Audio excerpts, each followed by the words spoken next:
झारखंड सरकार की महत्वाकांक्षी योजना अबू आवास योजना को धरातल पर उतारने के लिए गिरिडीह स्टेडियम में आयोजित अबू आवास योजना स्वीकृति पत्र वितरण समारोह का आयोजन किया गया, जिसमें मुख्यमंत्री चंपई सोरेन, मंत्री बेबी देवी, मंत्री सत्यानंद भोक्ता, मंत्री बन्ना गुप्ता, सचिव विनय कुमार चौबे, ग्रामीण विकास विभाग के सचिव चंद्रशेखर, सदर विधायक सुदेव सोनू, बगोदर विधायक विनोद सिंह, धनवार के पूर्व विधायक राजकुमार यादव, पूर्व विधायक निजामुद्दीन अंसारी, गांडे के पूर्व विधायक डॉक्टर सरफराज अहमद, पूर्व विधायक प्रोफेसर जयप्रकाश राम, गोमिया के पूर्व विधायक लंबोदर महतो सहित कई नेताओं ने शिरकत की।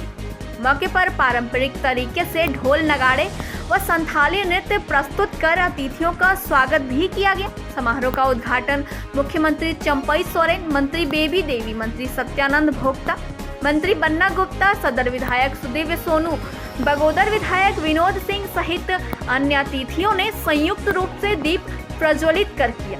कार्यक्रम के दौरान 196.51 करोड़ की लागत से 104 योजनाओं का शिलान्यास किया गया। साथ ही 3.33 करोड़ की लागत से कुल 6 योजनाओं का उद्घाटन भी किया गया। वहीं 74 लाभुकों के बीच 7.69 करोड़ लागत की परिसंपत्तियां भी वितरित की गई। कार्यक्रम के दौरान अबू आवास योजना के पहले चरण में गिरिडीह के 17,860, धनबाद के 8,973 व बोकारो के 8,608 लाभुकों के बीच प्रथम किस्त की राशि का वितरण भी किया गया।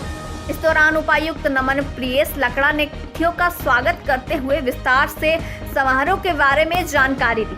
समारोह को संबोधित करते हुए मुख्यमंत्री चंपई सोरेन ने कहा कि यह धरती कोयलांचल की धरती है और इसी कोयलांचल की धरती से अबू आवास योजना की शुरुआत की जा रही है। कहा कि बोकारो में औद्योगिक क्षेत्र है, लेकिन अस्थायी मूलवासी और आदिवासी का क्या हाल हो रहा है। गिरिडीह और धनबाद में कोयला का उत्खनन होता है, लेकिन स्थानीय लोगों को कोई फायदा नहीं होता है। झारखंड का कोयला से पूरा देश रोशन होता है, लेकिन फिर भी कोयलांचल क्षेत्र की क्या स्थिति है, सभी को समझने की जरूरत है।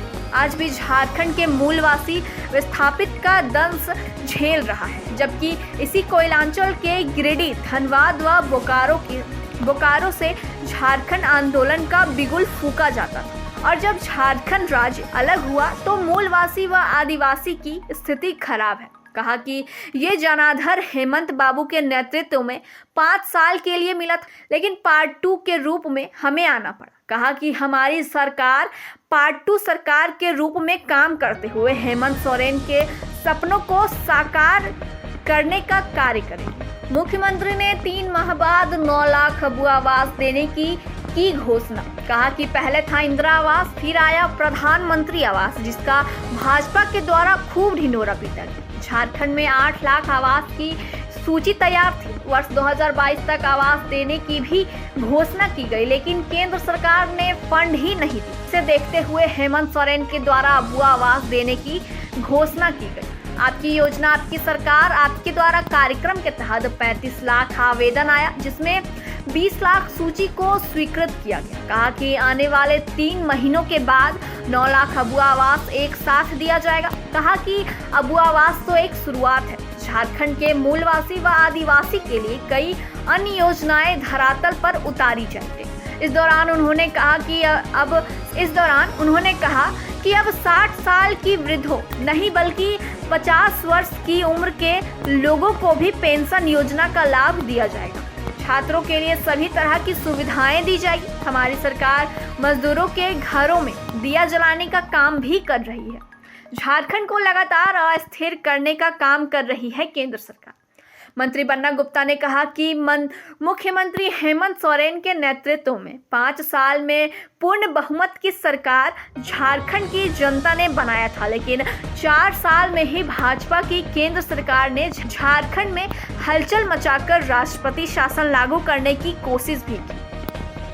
हालांकि जनता के सहयोग से चंपई सोरेन के नेतृत्व में सरकार बनी। कहा कि केंद्र सरकार लगातार झारखंड सरकार को अस्थिर करने का काम कर रही है। 2021 में प्रधानमंत्री ने झारखंड की जनता को आवास योजना से वंचित करने का काम किया। तो पूर्व मुख्यमंत्री हेमंत सोरेन ने इस पर चिंतन करते हुए अबुआ आवास के माध्यम से टूटे फूटे घरों व त्रिपाल में रहने वाले लोगों को घर देने की योजना तैयार की, जिसे आज वर्तमान मुख्यमंत्री चंपई सोरेन के नेतृत्व में धरातल पर उतारा जा रहा है।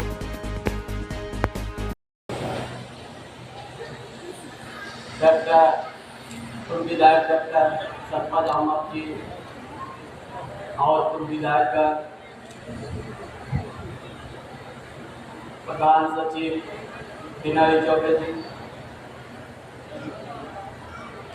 सचिव चंद्रशेखर जी और पदाधिकारीगण, तीनों जिला के हमारे उपायुक्त, तीनों जिला के पुलिस अधीक्षक और तीनों जिला के हमारा भाइयों बहनों,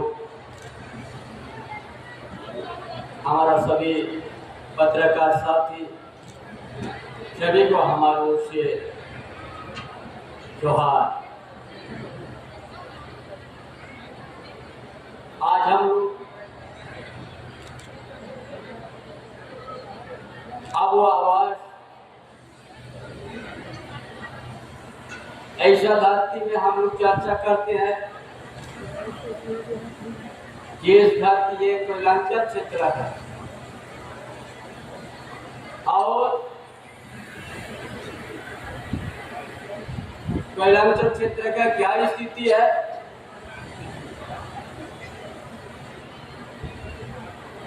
अब यहाँ का कोयला कहाँ का उपयोग है,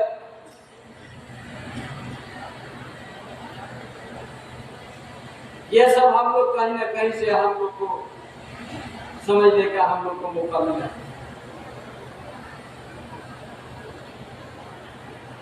और इसी धरती में आज हम अबुआ आवास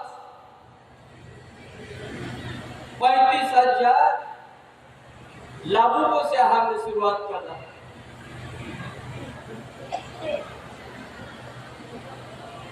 ये और कोयलांचल है, इस धरती से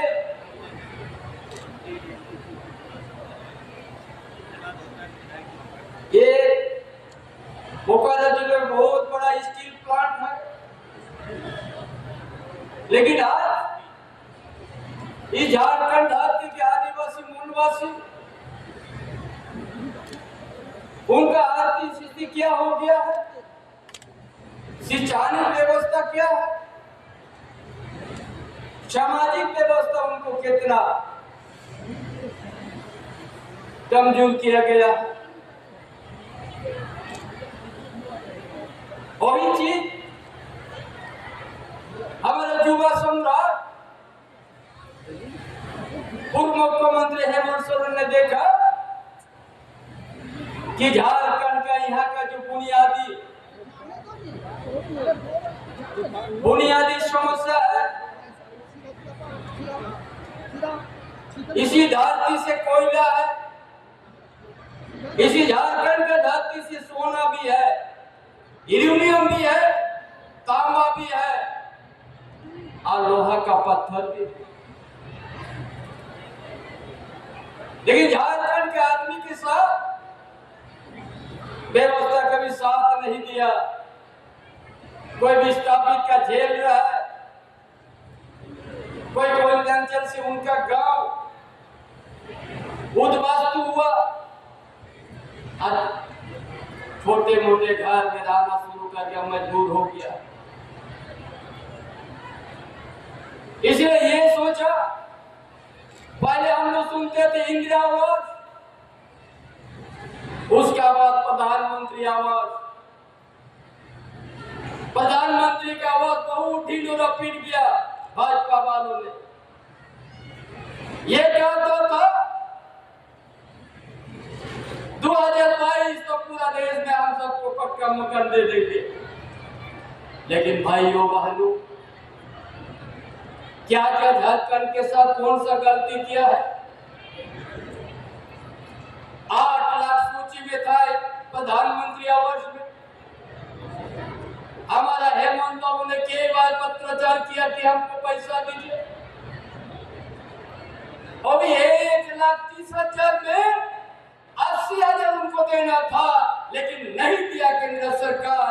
जो इसका लिए हेमंत बाबू सोचा हम अपना बल पर हमारा झारखंड की धरती के आदिवासी मूलवासी को हम आवाज देंगे।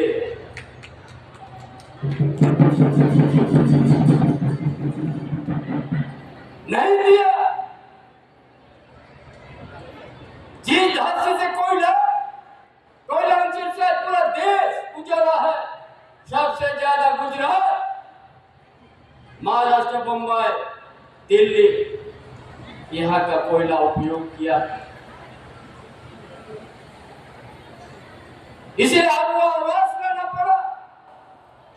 कैसे करके आवेदन लिया गया। आपकी सरकार, आपकी योजना, आपकी सरकार, आपका द्वार कार्यक्रम के माध्यम से 29 लाख आवेदन आया और 20 लाख हम लोग सूची को स्वीकृत कर दिया है।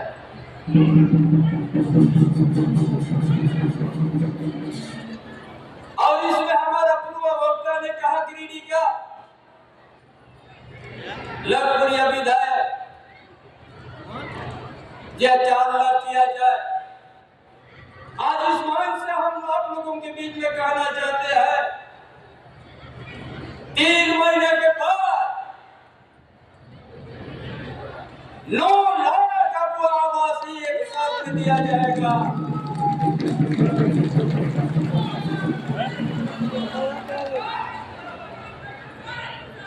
ये तो आज शुरुआत है, उसका साथ हम लोग हमारा मुख्यमंत्री हैं छोड़ के लिए आती है, बाल बच्चा छोड़ के अपने बाल परिवार लोग के बात अगर मुख्यमंत्री के जाने तक नहीं पहुंचेगा और हम लोग का न्यूनतम मजदूरी